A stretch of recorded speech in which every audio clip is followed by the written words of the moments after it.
अब स्टार्ट करते हैं जरा रमन स्पेक्ट्रम।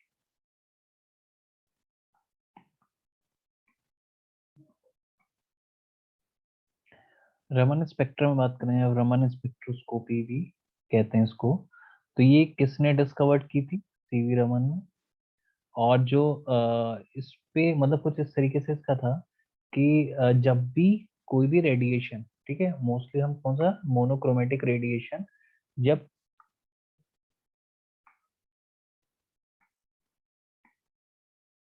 मोनोक्रोमेटिक जो रेडिएशन इंसिडेंट होता है किसी भी एटम पर, ठीक है, चाहे मतलब कैसे भी सब्सटेंस हो, ठीक है, ये लिक्विड हो सकता है, गैस हो सकता है, ठीक है, या फिर कोई से भी सॉलिड हो सकता है।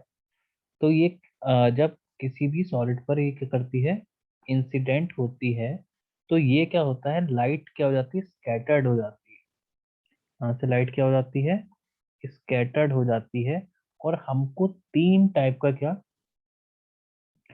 टाइप का रेडिएशन देखने को मिलता है, ठीक, जिसमें हमारा कौन कौन सा रहता है, रेले लाइन, ठीक है, स्टोक्स लाइन और एंटी स्टोक्स लाइन।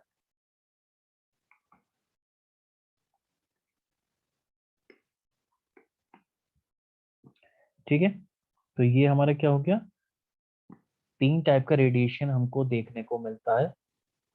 इस रेडिएशन की अगर बात करूं तो इसमें जो सबसे ज्यादा इंटेंसिटी रेले लाइन की रहती है, ठीक है, सबसे ज्यादा इंटेंसिटी रेले लाइन, उससे कम जो रहती है वो स्टॉक लाइंस के लिए रहती है, ठीक है, और उससे कम जो सबसे कम रहती है वो एंटी स्टॉक्स के लिए रहती है। ठीक है, तो ये इंटेंसिटी की डिक्रीमेंट है सबसे ज्यादा जो ये रेले लाइन रहती है। रेले लाइन किसके करस्पॉन्डिंग रहती है, जो गिवन रेडिएशन था, अगर वी नॉट था तो उसके करस्पॉन्डिंग जो रहती है उसको रेले लाइन कहते हैं।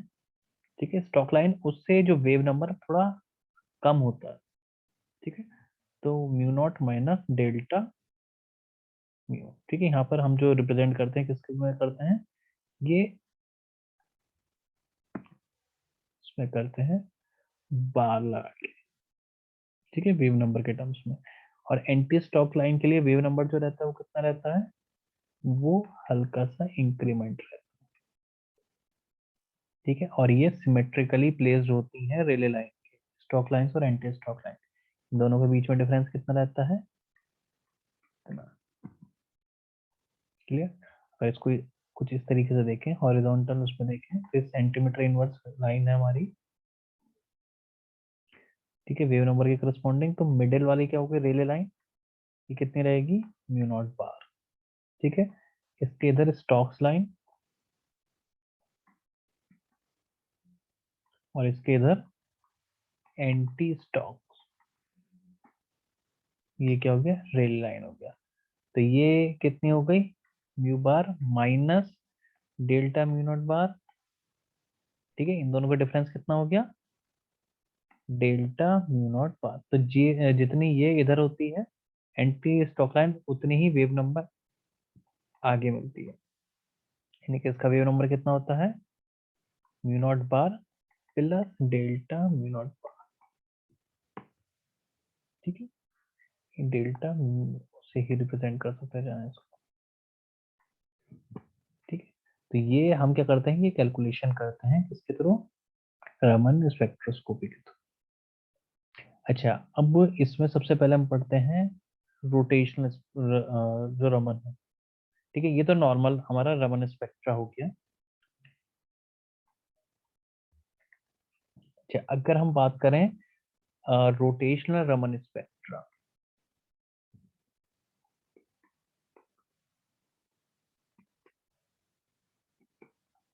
ठीक है, रोटेशनल रमन स्पेक्ट्रा में चीज याद रखनी है कि जो भी हमारी एनर्जी गिवन होती है, ठीक, एनर्जी जो गिवन होती है, एनर्जी भी छोड़ो, इसके लिए बस केवल ये याद रखनी है अभी फिलहाल, डेल्टा म्यू, ठीक है, ये जो डिफरेंस रहता है म्यू बार का, किसमें, रमन, कौन से केस में, रोटेशनल वाले।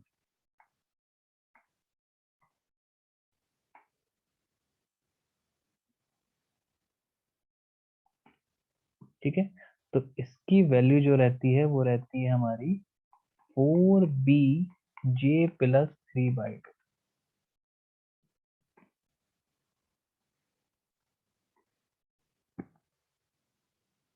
ठीक है, तो ये क्या दे दिया हमको, ये डिफरेंस दे दी इस तरीके से। ठीक, तो अगर हमें ओरिजिनल वाला निकालना है, ठीक है, सपोज करो हमें वी नॉट बार दे दिया, रेलवे लाइन के लिए वेवलेंथ दे दी। ठीक है, रेलवे लाइन के लिए क्या दे दिया हमें, वेवलेंथ दे दी। तो वेवलेंथ से क्या निकालोगे, पहले वी नॉट बार निकालोगे, ओरिजिनल इसका वेव नंबर निकालो। वेव नंबर कैसे निकालते हैं, 1/n। तो वो क्या हो गया, हमारा वेव नंबर हो गया। तो यहाँ से क्या निकालोगे, वेव नंबर निकालोगे। और फिर क्या करोगे, अगर हम मुझे स्टॉक्स लाइन के लिए लिखनी है, तो स्टॉक्स लाइन के लिए कितनी हो जाएगी, स्टॉक्स लाइन के लिए वेव नंबर कितना हो जाएगा, स्टॉक्स के लिए जो रोटेशन वाला हो जाएगा वो कितने हो जाएगा, म्यू नॉट बार, ठीक है, ओरिजिनल वाले का माइनस, ये कितना हो गया, 4bj+3/2। बी वही है हमारा रोटेशनल कांस्टेंट, ठीक है, जो हमने उसमें रोटेशन वाले में डिस्कस करा था। सिमिलरली हमारी यहाँ से एंटी स्टॉक कितनी हो जाएगी, एंटी स्टॉक रोटेशनल के लिए लिखे हैं, तो इसके लिए कितनी हो जाएगी, म्यू नॉट बार, इसमें प्लस हो जाएगा 4b। ठीक है, तो इसका मतलब क्या रखना है तुम्हें, फाइनल बस तुमको ये वाली चीज टर्म याद रख होना चाहिए रमन नोटेशन के लिए, कि डेल्टा म्यू बार कितना होता है। फिर ओरिजिनल वाले में क्या कर दो, प्लस माइनस करके क्या ले लो, स्टॉक्स और एंटी स्टॉक्स ले लो। ठीक है, जे की वैल्यू वही 0 से स्टार्ट होगी। तो यहाँ पर हमें कई सारी स्टॉक्स लाइन और कई सारी एंटी स्टॉक्स लाइन मिलती हैं रोटेशनल स्पेक्ट्रम के करस्पॉन्डिंग, जो हम कैसे कैलकुलेट करेंगे, जे की वैल्यू अलग अलग पुट करके करेंगे। ठीक है, तो अगर कोई भी रेलवे लाइन है तो उसके करस्पॉन्डिंग जे की वैल्यू 0 रखोगे, तो सपोज कर लो पहली मिल गई मुझे, तो पहली स्टॉक लाइन मिल गई। जे की वैल्यू 1 रखोगे तो दूसरी मिल जाएगी, ऐसी क्या मिल जाएगी, 3। इंटेंसिटी डिक्रीज हो जाती है, ऐसी एंटी स्टॉक लाइन मिल जाएगी, A2 A3। ठीक है, ठीक, तो इस तरीके से हमको क्या मिल जाएगी, रोटेशनल रमन रोटेशनल स्पेक्ट्रा मिल जाता है। क्लियर बात ये, तो कई बार ये डिफरेंस दे देता है कि स्टॉक्स और रेलवे लाइन के बीच में, कई बार तुमको ये भी दे देगा स्टॉक्स और एंटी स्टॉक्स के बीच में, कि स्टॉक्स और एंटी स्टॉक के बीच में क्या दे दिया, इतना वेव नंबर का डिफरेंस। तो इसका मतलब क्या है, एक इन दोनों के बीच में डिफरेंस कितना हो गया, हाफ। ठीक है, तो ये मिल जाएगा हमें। और फिर 4b जो भी कांस्टेंट वगैरह निकालना है वो सारी चीजें यहाँ तुम कैलकुलेट कर सकते हो इन वाले फॉर्मूले से।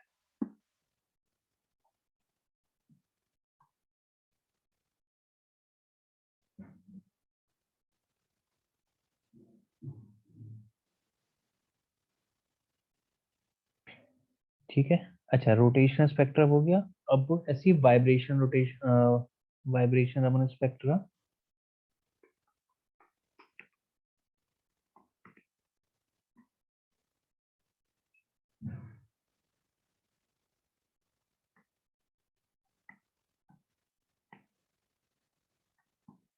ठीक है, वाइब्रेशन रमन स्पेक्ट्रा में भी हमको क्या याद करना है, वो जो डेल्टा म्यू बार की वैल्यू याद रखनी है वाइब्रेशन रमन स्पेक्ट्रा के लिए,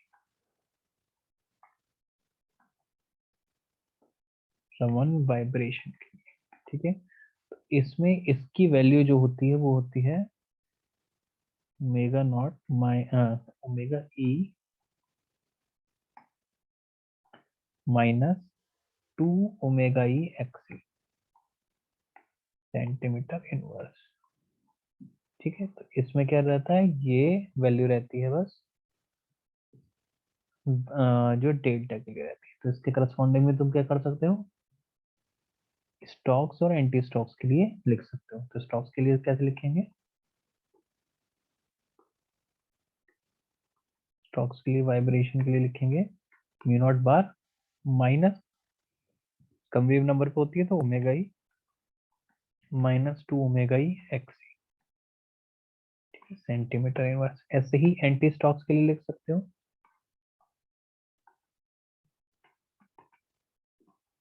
तो ये कितनी हो जाएगी, omega E mu not bar minus, यहाँ पर क्या हो जाएगा, प्लस ओमेगा ही माइनस 2 ओमेगा ही एक्स ई सेंटीमीटर इनवर्स। ठीक है, तो ये हमारे किसके लिए आ गई, स्टॉक्स और एंटी स्टॉक्स के लिए आ गई। क्लियर ये वाला पॉइंट। तो फिलहाल के लिए तुम इसमें मॉलिक्यूलर वाले सेक्शन में इतना पढ़ना।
ठीक है, तो फिर इसमें एटॉमिक मॉलिक्यूलर फिजिक्स में इतना ही तुम करना। अच्छा, कुछ क्वेश्चन जो फॉर्मूले लेजर के हैं, तो लेजर तो पूरा पढ़ोगे तो ज्यादा सही रहेगा, लेकिन वो जो बेसिक हैं वो ही बता दूं चलो लेजर के, तो वो भी हो जाएगा। ठीक है, लेजर की अगर बात करें तो लेजर में कोहेरेंस लेंथ के लिए रिलेशन लिख सकते हो। कोहेरेंस लेंथ जो होती है वो होती है कोहेरेंस टाइम के लिए इनटू स्पीड ऑफ लाइट। ठीक है, और ये होती है lambda square upon delta lambda.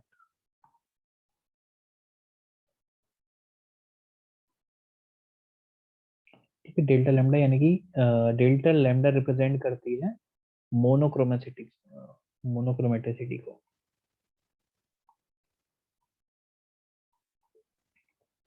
ठीक है, तो ये रिप्रेजेंट करती है कि कितनी, एक तरीके से सिंगल वेवलेंथ है, कितना जो स्प्रेड है उसका वेवलेंथ को लेके किसी भी लेजर लाइट का, तो वो कितना कम है। तो अगर कोहेरेंस लेंथ इंक्रीज होती है तो ऑब्वियसली बात है कि ये क्या हो रही है, मोनोक्रोमेसिटी डिक्रीज हो रही है। ठीक है, तो ये क्या होती है, एक दूसरे से इनवर्सली प्रोपोर्शनल होती है। और जो लेजर का बेसिक प्रिंसिपल है वो कौन सा है, स्टिमुलेटेड एमिशन ऑफ रेडिएशन। ठीक है, तो इसके नाम में ही रहता है light amplification by stimulated emission of radiation. तो इसका ही ये क्या है, बेसिक जो है इसका प्रिंसिपल जो है वो क्या है, स्टिमुलेटेड एमिशन जो होता है वो इसका क्या होता है, प्रिंसिपल होता है। स्टिमुलेटेड एमिशन में क्या होता है कि एक एटम ऑलरेडी क्या होता है, एक्साइटेड स्टेट में होता है, और जब फोटोन उससे पास होता है, उसको इंटरेक्ट करता है एक्साइटेड एटम के साथ, तो वो एटम क्या होता है, वो एटम अपने प्लेस से कहाँ जाता है, ग्राउंड स्टेट में आ जाता है, मतलब लोअर एनर्जी लेवल पे आता है, और अपने डिफरेंस का एनर्जी लेवल क्या कर देता है, एमिट कर देता है फोटोन के रूप में।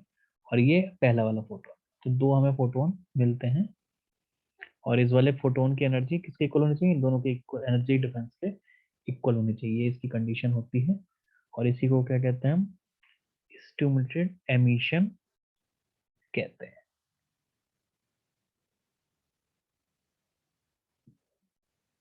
ठीक। अच्छा, इसमें आइंस्टीन कॉफिशिएंट के बीच में रिलेशन वो नोट कर लो भी फिलहाल।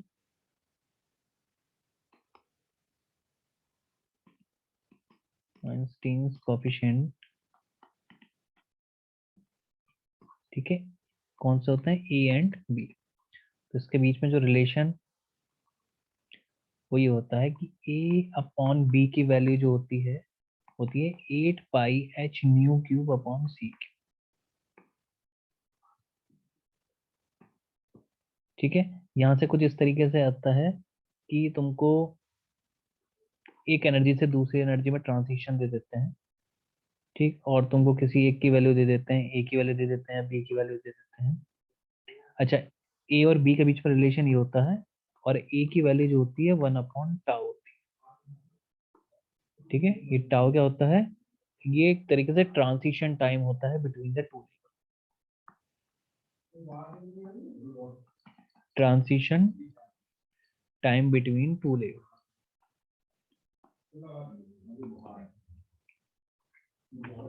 ठीक है,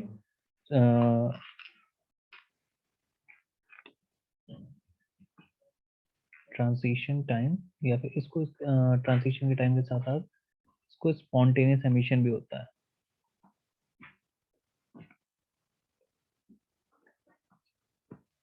ठीक है, स्पॉन्टेनियस जो एमिशन होता है उसमें जो ट्रांजिशन टाइम लगता है वो ये होता है, स्पॉन्टेनियस में लिख सकते हैं, ए इक्वल्स टू 1/tau स्पॉन्टेनियस। तो ये रिलेशन होता है इन दोनों के बीच में। ठीक है, और जो इलेक्ट्रॉनिक ट्रांजिशन रहता है उसके लिए टॉ की जो वैल्यू रहती है वो किस ऑर्डर की रहती है, वो इलेक्ट्रॉनिक जो ऑर्बिट्स में ट्रांजिशन रहता है वो रहती है 10⁻⁻8 सेकंड के ऑर्डर की रहती है। अगर गिवन ना हो तो टॉ की वैल्यू, टॉ स्पॉन्टेनियस की वैल्यू क्या लेनी है हमें, ये लेनी। जो न्यूक्लियर ट्रांजिशन रहते हैं उसकी 10⁻⁻23 रहती है। लेकिन हमारे जितने भी स्पॉन्टेनियस होते हैं, सॉरी, हाँ, लेजर, जितने भी ट्रांजिशन होते हैं ये एटॉमिक वाला।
ठीक है, तो ये हमारा कितना क्या रिलेशन हो गया, आइंस्टीन कोफिशिएंट के बीच में रिलेशन हो गया। अच्छा, कई बार क्या पूछता है कि कोई भी ट्रांजिशन दे दिया हमको, ठीक है, दो लेवल के बीच में ट्रांजिशन दे दिया और उसमें ए और बी की वैल्यू पूछता है। ठीक है, तो अगर दो लेवल के बीच में ट्रांजिशन हो गया तो हमको पता है ट्रांजिशन किस ऑर्डर का होता है, किस ऑर्डर का। तो ए की वैल्यू तो हम कहाँ से निकाल देंगे, यहीं से निकाल देंगे अगर गिवन ना हो। ठीक है, और इन दोनों के बीच में अगर एनर्जी डिफरेंस दे रखा है हमें तो किसके इक्वल होगा, एच न्यू के। तो बस इस वाले फॉर्मूले में हम क्या करेंगे, एच स्क्वायर से ऊपर नीचे मल्टीप्लाई करेंगे, तो ऊपर क्या बन जाएगा, एच न्यू का होल क्यूब बन जाएगा। बस एनर्जी की वैल्यू पुट करके ए की वैल्यू भी पता चल गई मुझे, और बी की वैल्यू हम क्या कर लेंगे, कैलकुलेट कर लेंगे। ठीक है, तो इस तरीके से हमारा क्या, ये ट्रांजिशन होता है।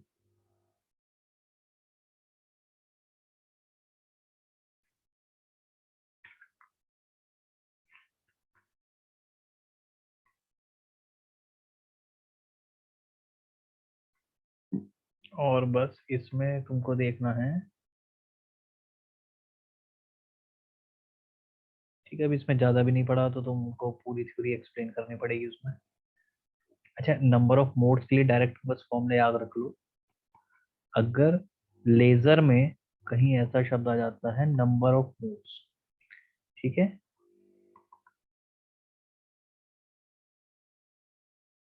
ठीक है। मोड्स का जिक्र आ जाता है, तो जब भी मोड्स का जिक्र आएगा लेजर में, तो ये वाला फॉर्मूला याद रख लेना, 2L is equals to m lambda. L क्या है, जो भी कैविटी है उसकी लेंथ है, ठीक है, कि जिसके बीच में वो क्या होता है, ऑप्टिकल पंपिंग होती है सेक्शन के बीच में, ठीक है, उसकी क्या होती है, लेंथ होती है। तो एल क्या होगी, उसकी लेंथ हो गई। लैम्डा क्या हो गया, वेवलेंथ हो गई। और एम जो हो गया, ये एम कहलाता है हमारा लॉन्गिट्यूडनल मॉड, लॉन्गिट्यूडनल मोड, ठीक है। तो लॉन्गिट्यूडनल मोड भी पूछ लेता है, तो उसके लिए ये रिलेशन याद रखना, 2L is equals to m lambda, यानी कि जो 2L होता है वो किसको सेटिस्फाई करता है, एम लेमडा की इक्वेशन को सेटिस्फाई करना चाहिए। और अगर ये चीज पता चल गई, हमको ये वाला फॉर्मूला याद है, तो हम यहाँ से फ्रीक्वेंसी लिख सकते हैं, फ्रीक्वेंसी ऑफ एम्थ मोड। अगर मुझे एम्थ मोड के लिए क्या लिखनी है, फ्रीक्वेंसी लिखनी है, तो मैं किस तरीके से लिखूंगा, फ्रीक्वेंसी एम्थ मोड के लिए लिखनी है तो वेलोसिटी अपॉन लैम्डा। यहाँ पर मैंने कोई भी मीडियम ले लिया, जरूरी नहीं कि स्पेस की बात कर रहा हूँ, सी लूँ, ठीक है। तो ये के लिए वेलोसिटी अपॉन लैम्डा, ठीक। अच्छा, अब लैम्डा को किस तरीके से लिख सकता हूँ मैं, लैम्डा की वैल्यू कितनी होती है, यहाँ से ऊपर वाली इक्वेशन से देखें, तो 2L अपॉन एम लिख सकता हूँ। तो ये मैं कुछ इस तरीके से लिख सकता हूँ। अच्छा, वेलोसिटी को और कैसे लिख सकता हूँ, वेलोसिटी जो अगर उस मीडियम का रिफ्रैक्टिव इंडेक्स एन नॉट है, तो उसको सी अपॉन वी, और वी को क्या लिख सकता हूँ, सी अपॉन एन नॉट। इसको मैं क्या लिख सकता हूँ, एम सी अपॉन 2N0L। इस तरीके से मैं क्या कर सकता हूँ, फ्रीक्वेंसी ऑफ nth मोड क्या कर सकता हूँ, यूज कर सकता हूँ। या फिर इसमें डेल्टा म्यू एम पूछ लेता है, कि फ्रीक्वेंसी डिफरेंस पूछ लेता है nth मोड का, तो डिफरेंस करने के लिए इसको डेल्टा डिफरेंशिएट कर दो, उस हिसाब से क्या कर दोगे, वैल्यू निकाल दो।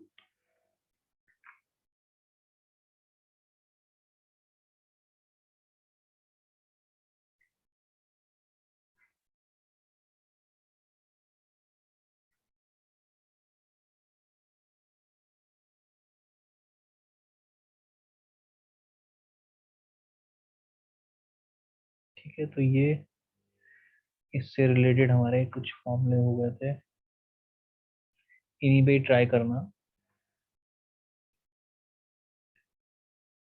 एक फॉर्मूला याद रखना, वेन्स डिस्प्लेसमेंट का, ये इससे रिलेटेड नहीं है, ठीक है, लेकिन यहाँ से आ जाता है क्वेश्चन कि वेन डिस्प्लेसमेंट एक क्या होता है, कि लैम्डा मिनिमम और टेम्परेचर का जो वैल्यू रहती है, क्या रहती है, कांस्टेंट रहती है, जो इक्वल होती है 2.9 इंटू 10⁻³ मीटर केल्विन। ये फॉर्मूला याद रखना, कई बार डायरेक्ट हो गया है, कई बार गेट में तो कई बार आ चुका है, ठीक। तो ये हमारा किसी पर्टिकुलर टेम्परेचर के करस्पॉन्डिंग कह देगा या लैम्डा दे देगा, तो ये हमारा क्या रहती है, वैल्यू रहती है, वेन्स डिस्प्लेसमेंट लॉ कहते हैं उसको।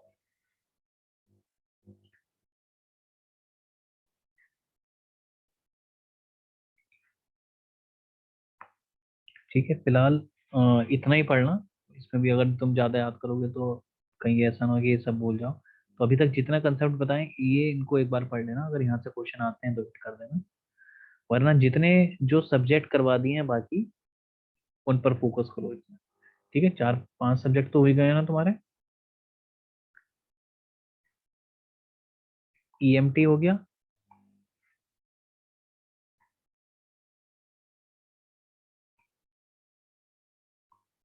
ठीक है, ईएमटी हो गया, और कौन कौन से सब्जेक्ट हो गए, इलेक्ट्रॉनिक्स, ठीक है, इलेक्ट्रॉनिक्स हो गया, और थर्मल फिजिक्स, थर्मल और स्टैट हो गया, क्वांटम और एमपी। क्वांटम अच्छा, मैथमेटिकल अभी आधी हुई है ना, यस सर। Okay okay. और थोड़ी बहुत ठीक है, इसमें क्या करना है तुमको? ईएमटी में, ईएमटी में सबसे पहले पोर्शन जो करना है वो तुमको करना है इलेक्ट्रोडायनेमिक्स का। ठीक है, इलेक्ट्रोडायनेमिक्स के जितने रिलेशन मैंने करवाए थे वो एक बार याद होने चाहिए। ठीक है, इसमें कुछ और ज्यादा हार्ड नहीं आता, इलेक्ट्रोडायनेमिक्स में तुम इजीली कर दोगे। इलेक्ट्रोडायनेमिक्स का बस ये बिल्कुल आप फॉर्मूले पे याद कर लो। अच्छा, इलेक्ट्रॉनिक्स में, इलेक्ट्रॉनिक्स तो ऊपर ऊपर से देख लेना सारी, तो करवा दिए इसमें। ओपैम देख लेना। ठीक है, ओपैम हो गया तुम्हारा डी टू ए कन्वर्टर और ए टू डी कन्वर्टर वाले जितने हैं। ठीक है, ये कर लेना सबसे पहले। और इसके बाद क्या करना है तुमको? ठीक है, और इसमें इंपॉर्टेंट पॉइंट क्या था? हम्म, और इलेक्ट्रॉनिक्स में हमने वो जो करे थे ट्रांजिस्टर वाले क्वेश्चन जो थे। ठीक है, ट्रांजिस्टर वाले क्वेश्चन वो कर लेना। इन पे सबसे पहले इन पे हाथ साफ करना। ठीक है, थर्मोस्टेट्स में तो वो पक्का करना जो तुम्हारा एवरेज एनर्जी वाले था, एवरेज एनर्जी, प्रेशर। ठीक है, जेड निकाल के पार्टीशन फंक्शन निकाल के उसके बाद जो बताया।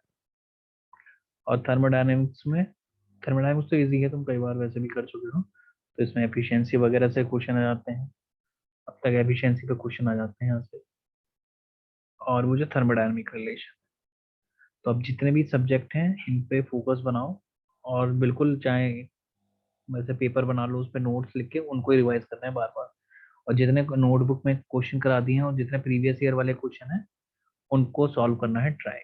ठीक है, उनको हिट करना है।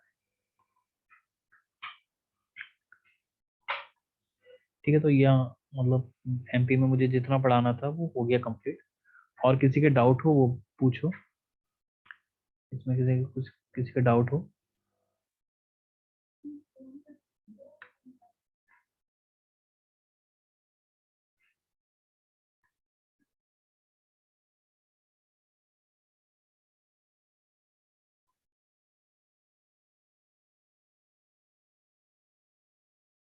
गेट के कुछ पोस्टपोन वगैरह की तो न्यूज नहीं है ना कहीं?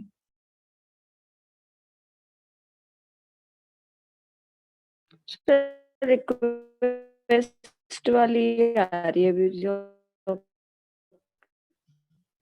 वॉइस क्लियर नहीं आ रही है। ऐसे कोई अभी तक डिसीजन नहीं आया। अच्छा, मतलब कई जगह मैंने सुना था ना इसका, कहीं अभी चल रहा था कुछ, मुझे लगा अभी। ठीक है, चलो अभी जितना है इतना करते रहो। एमपीए कंप्लीट, मतलब जितना भी कराना तो हो गया। और किसी के कुछ डाउट हो तो बताओ। अच्छा, कल क्लास नहीं होगी, क्लास होगी परसों। परसों हम स्टार्ट करेंगे। अच्छा, क्लासिकल में तुम अभी लेग्रांजन नहीं समझ पाओगे जब तक उसका पूरा बेसिक नहीं समझाएंगे। ठीक है, तो उसमें वो बता के भी कोई फायदा नहीं है, तो क्लासिकल मैकेनिक्स को तो छोड़ो। ठीक है, क्लासिकल मैकेनिक्स हमारे पास और कौन कौन से बच्चे हैं? न्यूक्लियर फिजिक्स और एटॉमिक एटॉमिक मॉलिक्यूलर फिजिक्स होगी, सॉलिड स्टेट। ठीक है, इन दोनों को और डिस्कस कर लेंगे हम। तो बस जितने भी सब्जेक्ट में जितना करा दिया ये मतलब मोर देन अनफ है पेपर क्वालिफाई करने के।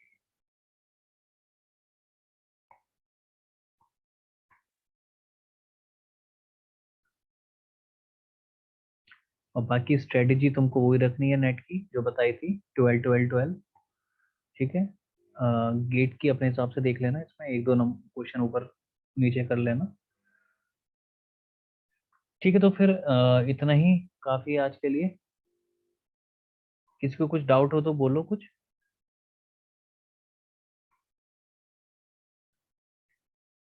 अच्छा, आज क्या करना है? अब आज और कल में न्यूक्लियर फिजिक्स के जितने भी प्रीवियस ईयर वाले हैं वो क्वेश्चन को ट्राई कर, चाहे मॉलिक्यूलर पर हो। ठीक है, या फिर हमारे एटॉमिक पर हो जाएगा इतना काम आज और कल में अभी।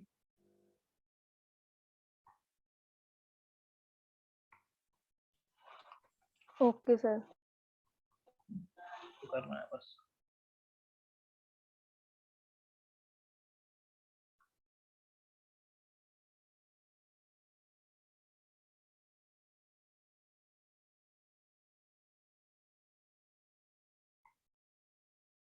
ठीक है, फिर मैं क्लास एंड कर रहा हूँ। किसी को कुछ डाउट हो तो पूछो, वरना फिर इसको मैं एंड कर देता हूँ।